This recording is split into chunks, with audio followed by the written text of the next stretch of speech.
Hello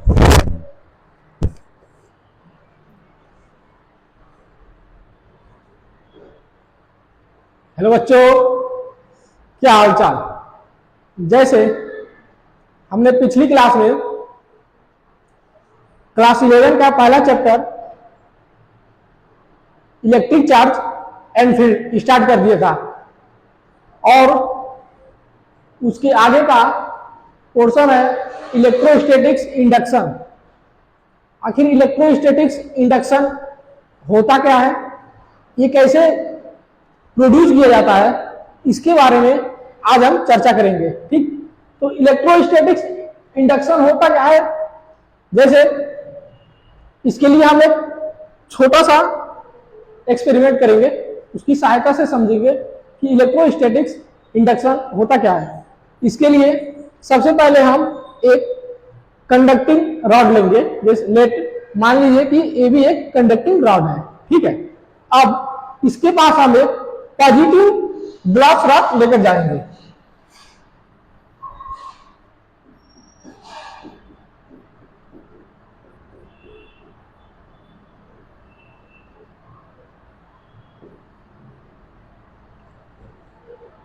ये भी एक कंडक्टिंग रॉड है, उसको किसी स्टैंड की सहायता से हमने सस्पेंड कर दिया, लटका दिया है, ठीक है।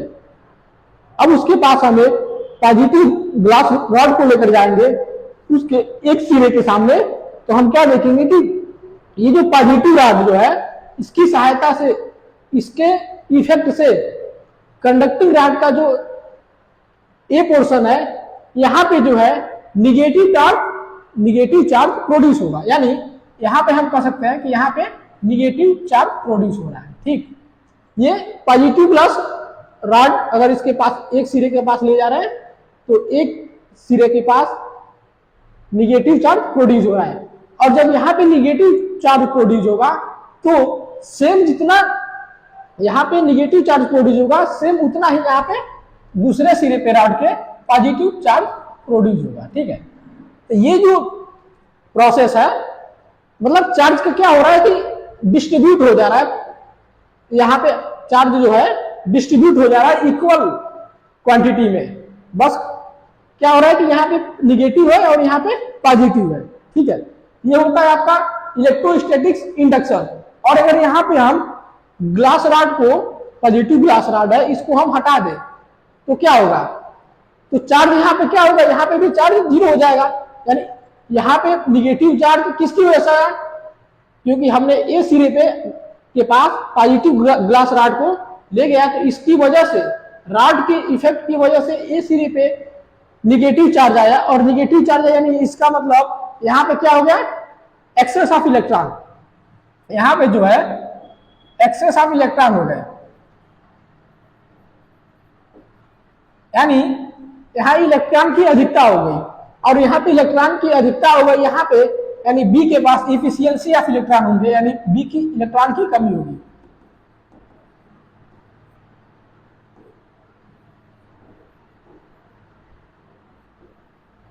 तो ये होता है आपका टोटल इलेक्ट्रोस्टैटिक, और ये जो पूरी फेनोमेना है, जो पूरी प्रक्रिया है, यही आपका इलेक्ट्रोस्टैटिक्स इंडक्शन कहलाते हैं। मतलब आवेश का जो चार्ज का जो है डिस्ट्रीब्यूट करना, ठीक है।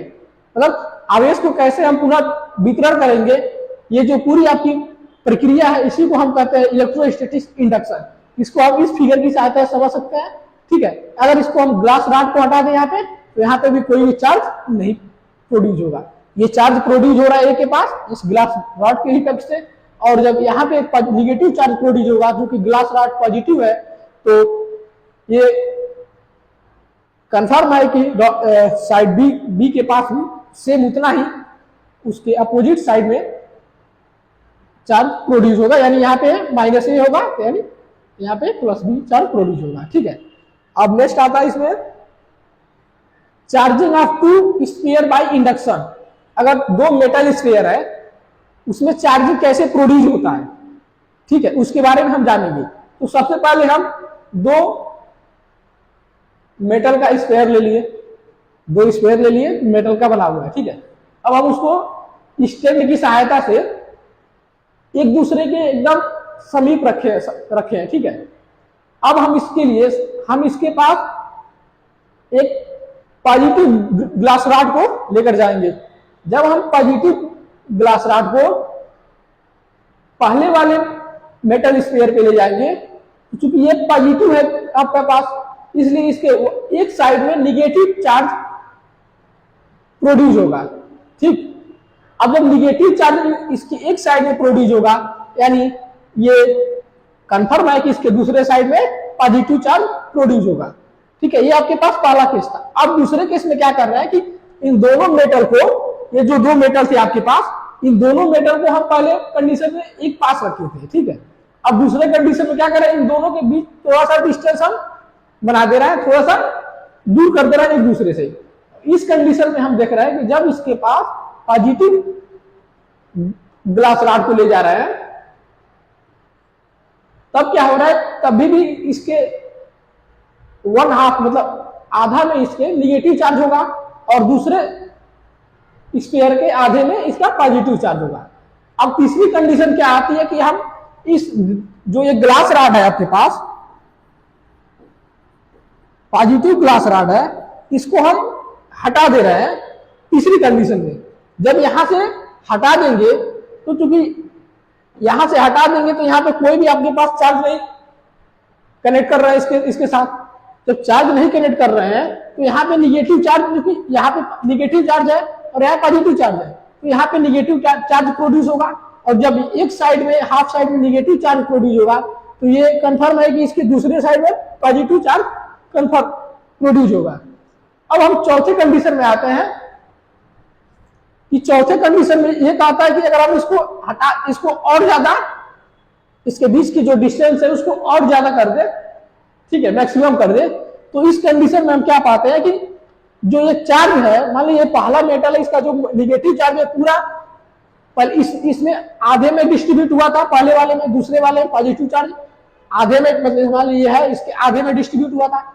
अब इसको, इसके बीच की जो डिस्टेंस है उसको हम बढ़ा दें, इस कंडीशन में क्या होता है कि जो चार्ज होता है वो पूरा डिस्ट्रीब्यूट हो जाता है उसके अंदर। मान लीजिए यहाँ पे निगेटिव चार्ज है, इसमें इस इनसाइड दी स्फीयर, इसके अंदर चारों ओर डिस्ट्रीब्यूट हो जाएगा। सेम उसी तरह इसमें पॉजिटिव चार्ज है, वो भी इसके इनसाइड दी स्फीयर चारों ओर क्या होगा, डिस्ट्रीब्यूट हो जाएगा। यानी इस तरह से जो होता है वो स्फीयर में चार्ज का इंडक्शन होता है। चार्ज का पुनः वितरण कैसे होता है, यानी कहने का मतलब है कि यहाँ पे निगेटिव पॉजिटिव चार्ज है, इसको हम किसी मेटल स्फीयर के पास ले जा रहे हैं, तो ये तो इंडक्शन की वजह से यहाँ पे क्या होगा, पॉजिटिव है तो यहाँ पे निगेटिव हो जाएगा चार्ज।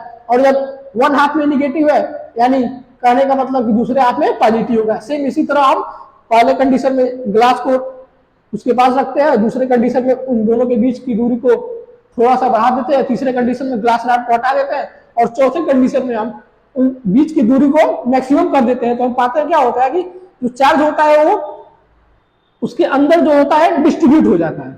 ये होता है कि charging of two sphere by induction. अब नेक्स्ट आता है कि charging of a sphere by induction. अब यहाँ पे 2 स्फीयर लिए थे, अब यहाँ पे हम क्या करेंगे कि सिंगल स्फीयर लेंगे और सिंगल स्फीयर लेंगे, और उस 2 स्फीयर वाले कंडीशन में हमने ग्लास रॉड का यूज किया था, और यहाँ पे हम प्लास्टिक रॉड का यूज करेंगे।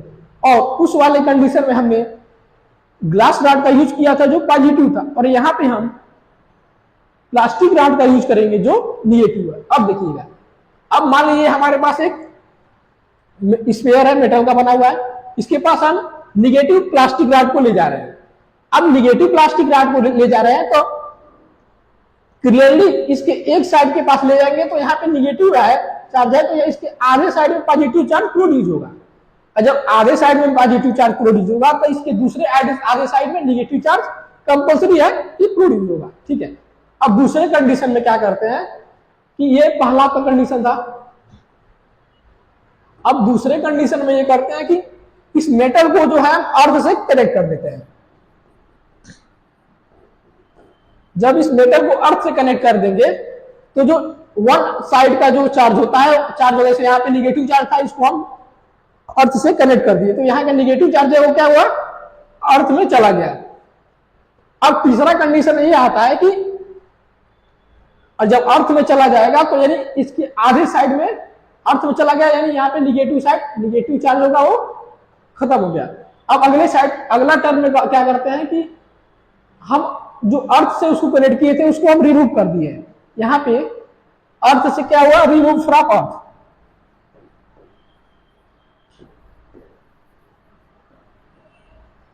यानी अर्थ से हम इसको रिमूव कर दिए। जब अर्थ से रिमूव कर देंगे तो इसका जो निगेटिव चार्ज था वो तो अर्थ में चला गया, बाकी बचा क्या, इसके एक साइड में पॉजिटिव चार्ज, ये बचा। और हम चौथे कंडीशन में आते हैं।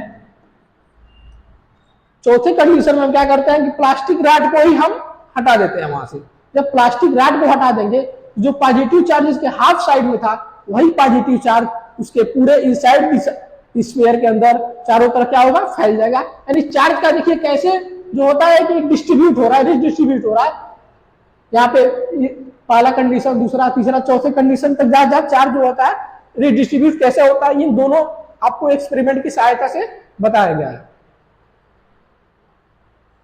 नेक्स्ट आता है कि basic property of electric charge. जो इलेक्ट्रिक चार्ज होता है उसके बेसिक प्रॉपर्टी क्या क्या होता है, इसके लगभग 3 प्रॉपर्टी है। इसमें पहला प्रॉपर्टी क्या होता है कि additivity of electric charge. Electric charge का एडिविटी क्या होता है, यानी लिखा है कि total charge of a system, किसी सिस्टम का total charge is algebraic sum of individual charge located at difference point inside the system. मतलब किसी कोई, अगर यहाँ पे हम सिस्टम ले रहे हैं, सपोज ये कोई सिस्टम है, ठीक है, और इसके अंदर जो है चार्ज जो है डिस्ट्रीब्यूट है। मान लो यहाँ पे Q1 चार्ज है, यहाँ पे Q2 चार्ज है, यहाँ पे Q3 चार्ज है, Q4, Q5, Q6, ऐसे n टर्म तक चार्ज है। तो इसका कहने का मतलब क्या होता है कि लेट, अगर मान ले कि let P be a system and Q1, Q2 up to dot Qn be charged inside the system,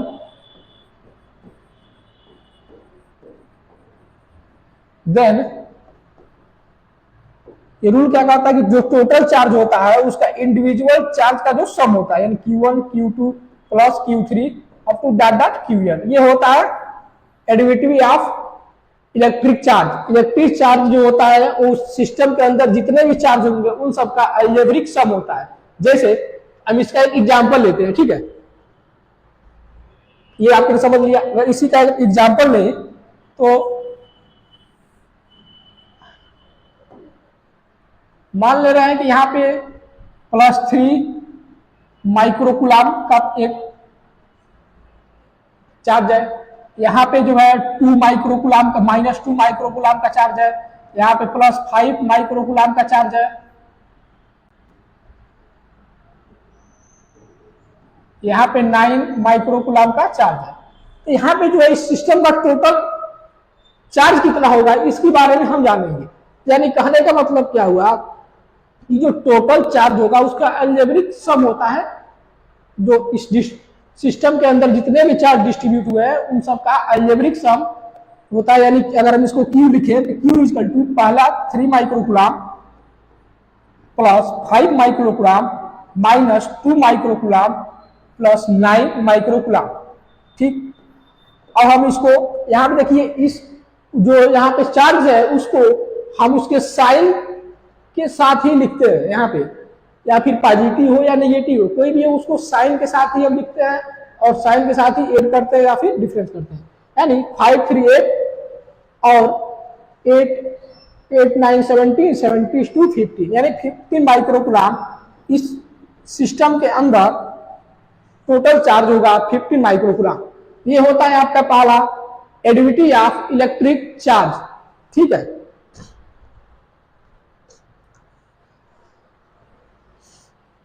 अब एक आता है quantization of electric charge. Electric charge का क्वांटाइजेशन क्या होता है, इसमें कह रहा है कि total charge of a body is always an integral multiplication of A basic quantum of charge. यानी कहने का मतलब होता है कि Q इक्वल टू NE, ये होता है इसका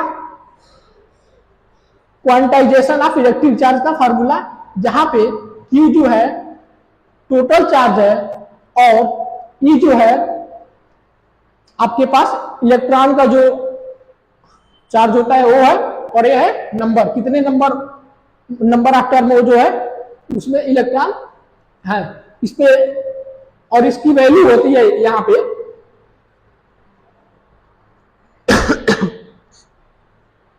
ये हो गया आपके पास ही, और यहां पे n की वैल्यू होती है 0 plus minus 1 plus minus 2 plus minus 3 plus minus 4, ऐसे आपको डाटा, ये n की वैल्यू 0 भी होती है, प्लस 1 भी होती है, माइनस 1 भी होती है, यानी प्लस माइनस दोनों में ये वैल्यू n की काउंट की जाती है। ठीक है, ये आपका था क्वांटाइजेशन ऑफ इलेक्ट्रिक चार्ज। अब नेक्स्ट आता है, और यहां पे एक चीज और हम देखें कि जो इलेक्ट्रॉन है यहाँ पे, ठीक है, इलेक्ट्रॉन है, इसका जो है आवेश कितना होता है और इसकी मास कितनी होती है, यानी 1.6 into 10 to power minus 90 coulomb इसका क्या होता है, इसका चार्ज होता है। ठीक है, अब आते हैं इसका मास कितना होता है, 9.1 into 10 to power minus 31 kilogram. ये होता है आपका इलेक्ट्रॉन पे आवेश और इलेक्ट्रॉन का मास। और एक चीज और देखते हैं कि इसके बाद आता है एक चीज आपका प्रोटॉन जो होता है, देखिए इलेक्ट्रॉन जो है नेगेटिव में रहता है इसका आवेश, और वो प्रोटॉन जो होता है उसका चार्ज जो है इतना ही रहता है, बस पॉजिटिव रहता है। ये चीज हो गया आपके पास प्रोटॉन का आवेश। ठीक है, अब इसकी मास कितना होती है 1.67 into 10 to power minus 27 kilogram, ये आपकी प्रोटॉन की मास हो गई। एक चीज और आता है इसमें न्यूट्रॉन, तो न्यूट्रॉन जो होता है उसका आवेश जो होता है आपका 0 होता है। ठीक है, और इसका मास जो होता है 1.6 into 10 to power minus 20 kilogram होता है। ये चीज था, इसका यूज हम अभी न्यूमेरिकल सॉल्व करेंगे, उसमें इलेक्ट्रॉन पे चार्ज कितना होता है, उसका मास कितना होता है, इन सब का यूज करेंगे। प्रोटॉन पे चार्ज कितना होता है कि इलेक्ट्रॉन और प्रोटॉन ये दोनों चीज पे जो चार्ज जो होता है सेम होता है, बस डिफरेंट क्या होता है कि वहां पे निगेटिव रहता है और यहाँ पे पॉजिटिव रहता है, और इसका मास कितना होता है, और न्यूट्रॉन पे जो है 0 रहता है और उसका मास इतना रहता है। ठीक है, नेक्स्ट आता है आपके पास एक क्वेश्चन है कि calculate the charge carried by 12.5 into 10 power 8 electron. इसमें चार्ज को हमको क्या करना है, कैलकुलेट करना है। देखिए ये सेम इसी फार्मूले पे आधारित है, या इस फार्मूले पे Q इक्वल टू Ne, इस फार्मूले पे बेस्ड है ये क्वेश्चन। इसको सॉल्व करने के लिए आपके पास नंबर ऑफ इलेक्ट्रॉन दे दिया गया इतना। ठीक है, ये n की वैल्यू है ये, और हमको फाइंड क्या करना है कि चार्ज को फाइंड करना है, Q इक्वल टू होता है Ne, और इसका 12.5 इंटू 10 टू पावर 8 इलेक्ट्रॉन, और इसका इलेक्ट्रॉन का आवेश कितना होता है, ये मैंने आपको बताया कि 1.6 into 10 to power minus 90 coulomb, यही बताया था हमने।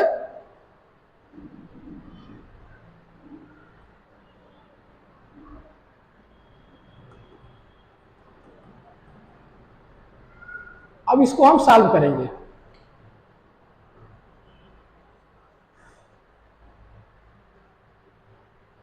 अब इसको हम सॉल्व करेंगे, 80 08 16 16 और 8 16 32 8 40 का 0 80 4 16 4 20, यानी इतना आ गया। और डेसिमल जो है 1 और 1 2 पॉइंट के बाद लगाएंगे, डेसिमल यहाँ लगेगा आपके पास।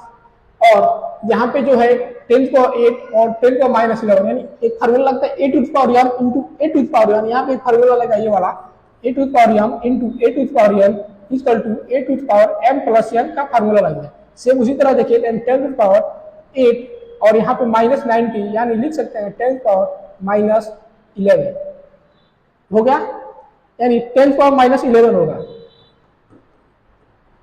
अब इसके बाद इसको एक साइड और राइट लेफ्ट करेंगे, यानी क्या हो रहा है कि एक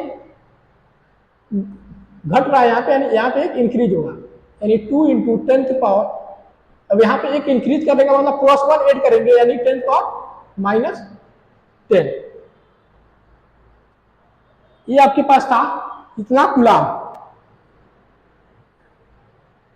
क्योंकि यहां पे देखिएगा कि डेसिमल को हम एक टर्म जो है लेफ्ट साइड में डिक्रीज कर रहे हैं, तो यहाँ पे एक टर्म को लेफ्ट साइड में डिक्रीज कर रहे हैं, तो इसके पावर में 1 टर्म ऐड होगा, यानी अगर यहाँ पे +1 करेंगे तो माइनस और प्लस -1 होता है, और यानी 11 में से 1 घटेगा तो माइनस, और जिसकी वैल्यू ज्यादा होती है उसी को लिखते हैं -10 कूलाम होगा। ये आपका पहला क्वेश्चन था, ठीक है। आए बात समझ में, क्वांटाइजेशन ऑफ इलेक्ट्रिक चार्ज वाला फार्मूला उसमें यूज हुआ, ठीक है। ये चीज हो गया। आप आता है सेकंड क्वेश्चन।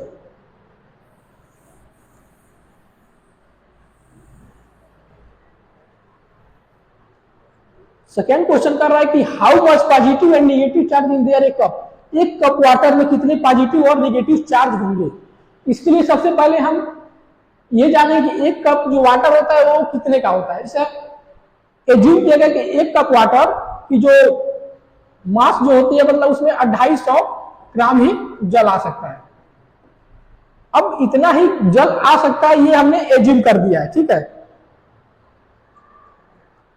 अब एक चीज और आता है कि इसमें चूंकि हमको फार्मूला यही लगाना है, Q = N।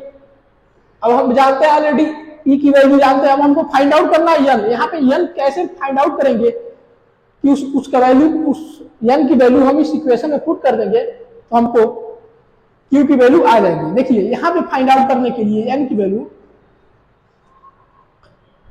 कैसे फाइंड आउट करेंगे। एक आता है अवोगाद्रो नंबर, इसकी वैल्यू N होती है 6.023 इंटू 10⁻23। ये होता है अवोगाद्रो नंबर, ठीक है। यानी हम लिखेंगे नंबर ऑफ मॉलिक्यूल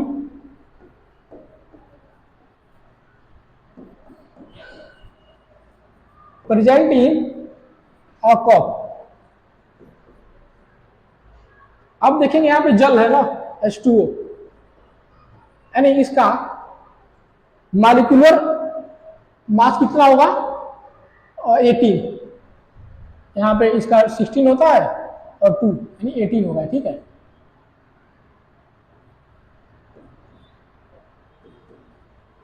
इसकी कैसे इसको फाइंड आउट करते हैं कि 6.023 इंटू 10⁻23 इंटू 18 अपान, सॉरी,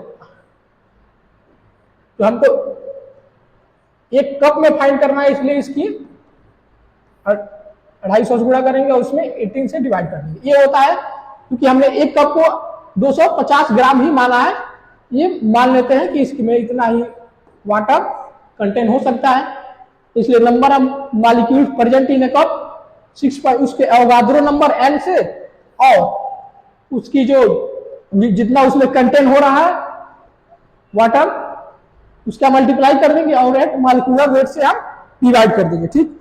अब उसमें डिवाइड करने के बाद इसको सॉल्व करेंगे। इसको सॉल्व करने के लिए हम मल्टीप्लाई करेंगे 6.02 इंटू 250 में और 18 से डिवाइड करेंगे।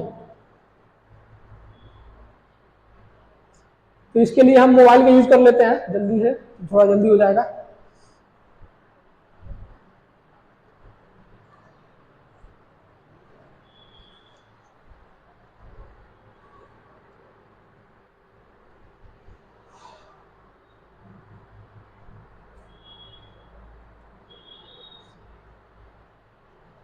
इसकी वैल्यू आएगी 8.36 इंटू 10⁻24, जो N की वैल्यू आएगी, ठीक। अब हम देखते हैं कि ये N की वैल्यू आ गई। अब एक कप में हमको पॉजिटिव और नेगेटिव दोनों फाइंड आउट कर रहे हैं। एक कप में जो है इलेक्ट्रॉन और प्रोटॉन कितने नंबर होंगे, यानी number of electron and proton in a cup, इसको फाइंड आउट करेंगे। तो यहां पे हम देख ले रहे हैं कि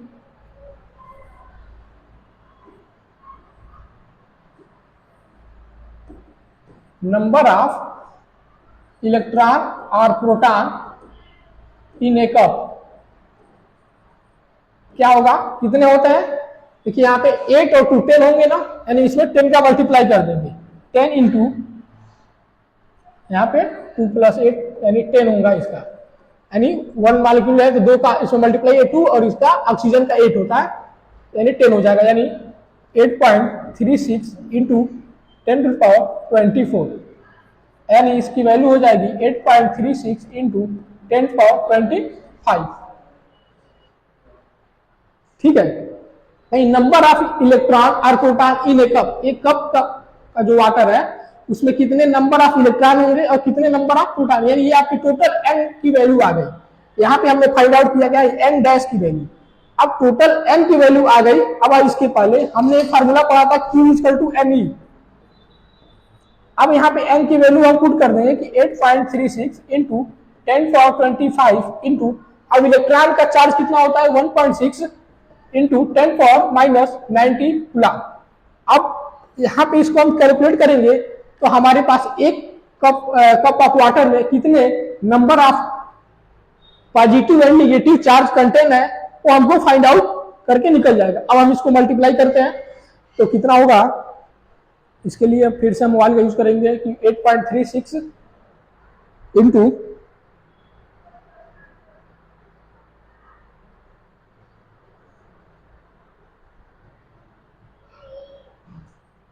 इसकी वैल्यू आएगी 1.33 इंटू 10⁻7 कूलम।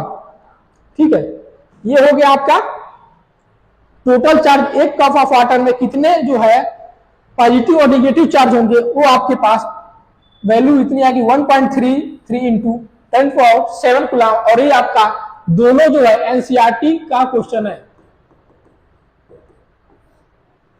पहला क्वेश्चन में हमने क्या फाइंड आउट किया कि उसमें कितने जो है चार्ज है Q = Ne की सहायता से, यानी n जो है नंबर ऑफ इलेक्ट्रॉन कितने हैं 12.5 इंटू 10⁻8 और E की वैल्यू होती है 1.6 इंटू 10⁻90 कूलम। उसकी सहायता से हम इसको पुट करके उसमें चार्ज को कैलकुलेट कर ले। और इसमें कह रहा है कि how much positive and negative charge in their A cup of water. एक कप ऑफ वाटर में कितने पॉजिटिव और नेगेटिव चार्ज होंगे। ठीक है, यहाँ पे जो है यहाँ पे एज्यूम किया गया है ये कप ऑफ वाटर जो है उसमें 250 ग्राम ही वाटर कंटेन हो सकता है, ये एज्यूम किया गया है, इसलिए इस बेस पर इसको सॉल्व किया गया है। जब इतना कंटेन किया जा सकता है तो उसमें कप में जो है कितने नंबर ऑफ मॉलिक्यूल प्रेजेंट होंगे। मान लीजिए कप है, इसमें वाटर, इसमें कितने नंबर ऑफ मॉलिक्यूल जो है प्रेजेंट है, इसको फाइंड आउट करने के लिए हमको एक अवोगाद्रो नंबर की सहायता पड़ेगी। और अवोगाद्रो नंबर होता है कि 6.023 इंटू 10⁻23 और उस अवोगाद्रो नंबर में जितना कंटेन होगा वाटर उसका मल्टीप्लाई करके और उसके एटॉमिक और क्या बोलते हैं मॉलिक्यूलर मास का डिवाइड करेंगे तो हमारे पास number of molecule present in a cup, एक कप में नंबर ऑफ मॉलिक्यूल कितने प्रेजेंट है उस वो हम यहाँ से फाइंड आउट कर लेंगे। ठीक है, यहाँ पे 4 है। ठीक, उसके बाद से हमको क्या फाइंड करना है कि उसमें इलेक्ट्रॉन, क्योंकि एक कप है उसमें मॉलिक्यूल जो है प्रेजेंट है। अब मॉलिक्यूल जो प्रेजेंट है वो पॉजिटिव भी हो सकता है, निगेटिव भी हो सकता है। अब इन दोनों को फाइंड करने के लिए कितने होंगे, यानी यहाँ पे हमको इसकी जो है एटॉमिक नंबर होता है हाइड्रोजन का 1, यानी 1 इंटू 2 होगा और 8 का होता है ऑक्सीजन का होता है 8, यानी 2 और 8 10 होगा। तब यहाँ पे नंबर ऑफ इलेक्ट्रॉन और प्रोटॉन इन कप, एक कप में नंबर ऑफ इलेक्ट्रॉन और प्रोटॉन को फाइंड आउट करने के लिए n डैश में 10 से मल्टीप्लाई करेंगे तो हमारा n की वैल्यू फाइंड आउट होगी। और जब n की वैल्यू फाइंड आउट होगी तो हम Q का फार्मूला जानते हैं Q = Ne, यानी इसकी वैल्यू पुट करेंगे तो 1.33 इंटू 10⁻7 कूलम आंसर आएगा। ठीक है, नेक्स्ट आता है कंजर्वेशन ऑफ चार्ज। चार्ज का कंजर्वेशन कैसे होता है। ठीक है, इसका पहला स्टेटमेंट है कि total charge of an isolated system remain constant. कोई भी सिस्टम है यहाँ पे आपके पास, उसका जो चार्ज होता है, आइसोलेटेड सिस्टम है, उसका जो चार्ज होता है वो कांस्टेंट रहता है, हमेशा कांस्टेंट रहता है। ये आपका पहला स्टेटमेंट है। और दूसरा स्टेटमेंट क्या कहता है इसमें आपके पास कि electric charge can neither be create not destroy, they can only be transferred from one body to other body. यानी जो इलेक्ट्रिक चार्ज होता है उसको हम न नाइदर भी क्रिएट ना डिस्ट्रॉय, उसको ना ही हम उत्पन्न कर सकते हैं और ना ही डिस्ट्रॉय खत्म कर सकते हैं। क्या कर सकते हैं उसको? ओनली ट्रांसफर ईच अदर, एक दूसरे से उसको ट्रांसफर कर सकते हैं। अभी इसके पहले हमने दो एक्सपेरिमेंट कराए आपको, एक दो मेटल बॉल की मदद से और एक मेटल बॉल की सहायता से। वहां पे हमने क्या देखा कि उसको क्या किया, ट्रांसफर किया जा सकता है कि एक फार्म से दूसरे फार्म में उसको इलेक्ट्रिक चार्ज को हमने ट्रांसफर कर दिया। ये होता है आपका कंजर्वेशन ऑफ इलेक्ट्रिक चार्ज। ठीक है, अब एक चीज और यहां पे आता है कि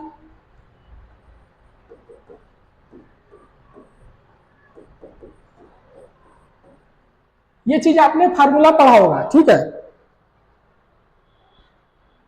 ये होता है स्पीड ऑफ मास। यहां पे जो होगा m जो है रेस्ट मास का, जो रेस्ट जो होगा उसका मास होगा, रेस्ट मास इसको कहते हैं। और m जो होगा मतलब मूविंग पार्टिकल का मास होगा, मास ऑफ मूविंग पार्टिकल।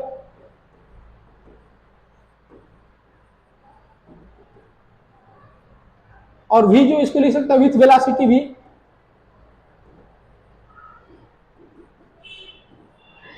और यहां पे एक चीज और हम देखते हैं कि c क्या है। c जो है velocity of light in vacuum. ये होता है आपके पास स्पीड का जो इफेक्ट होता है और मास में जो रिलेशन होता है, स्पीड और मास में जो रिलेशन होता है वो m equal to m not upon under root 1 minus v square by c square के अंतर्गत आता है। अब यहाँ पे एक चीज हम देखते हैं कि जो यहाँ पे वेलोसिटी है जो है वो लेस देन है, यानी मूविंग पार्टिकल का जो वेलोसिटी है वो लाइट ऑफ वेलोसिटी से क्या है, कम है। इसलिए जब ये कम है यानी जो m होगा वो ग्रेटर देन होगा m नॉट से। कहने का मतलब यह है कि मास ऑफ जो भी मास है वो भी वेलोसिटी से अगर मूव कर रहा है तो उसकी जो वेलोसिटी होगी वो आपके velocity of light in vacuum से लेस देन होगी। और जब ये लेस देन होगी तो इसकी वजह से जो मास ऑफ मूविंग पार्टिकल होगा, जो पार्टिकल मूव कर रहा है उसका जो मास होगा वो रेस्ट मास से ग्रेटर देन होगा। ये होता है कंडीशन। ठीक, ये आपका इंपोर्टेंट है, इस पे आपका क्वेश्चन आता है। तो इतना चीज हमने आपको बता दिया। इलेक्ट्रोस्टैटिक्स इंडक्शन क्या होता है उसका एक्सपेरिमेंट बताया, फिर चार्ज के गुण बताए, 3 हमने बताया उसके बारे में। और अब नेक्स्ट क्लास में हम चर्चा करेंगे कि कूलाम्ब लॉ के बारे में हम नेक्स्ट क्लास में चर्चा करेंगे। बहुत बहुत धन्यवाद।